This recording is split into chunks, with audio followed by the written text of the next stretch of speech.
pilihan saya menjadi caleg ini bukan hanya karena saya sudah bekerja untuk Aceh, sudah membawa martabat dan harkat wanita Aceh yang pada saat saya pemilihan Putri Indonesia, karena saya Putri Indonesia yang tetap berkomitmen untuk berjilbab, tetap berkomitmen untuk membawa martabat dan harkat martabat Aceh, walaupun saya tahu apabila kita mengikuti kompetisi yang berbau beauty pageant itu akan sangat hampir tidak mungkin kita bisa mendapat predikat atau menang jika kita tetap menggunakan jilbab. Tapi kemenangan itu menurut saya bukan hal yang harus saya miliki, yang harus saya dapatkan dengan memiliki piala atau gelar.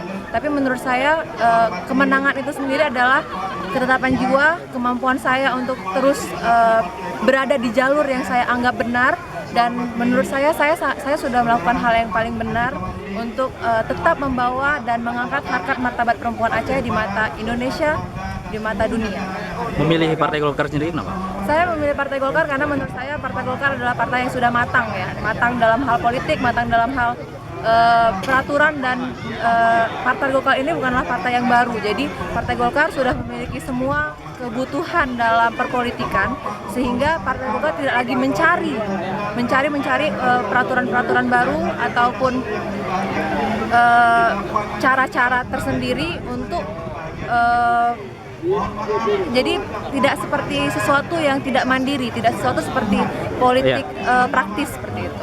Oke, pertanyaan di tahun 2014 kan banyak kali caleg-caleg dari perempuan. Iya. Nah, menurut Ibu sendiri, kenapa lebih utamakan perempuan sekarang? Sampai-sampai jika partai tersebut tidak memenuhi kuota perempuan itu tidak bisa diluluskan. Itu kenapa kira-kira? Karena menurut saya selama ini kita selalu dipimpin oleh laki-laki, tapi mungkin suara perempuan itu belum bisa diakomodir keseluruhan oleh laki-laki. Padahal kita ketahui bersama jumlah penduduk Indonesia ini, perempuan dan laki-laki ini hampir berimbang.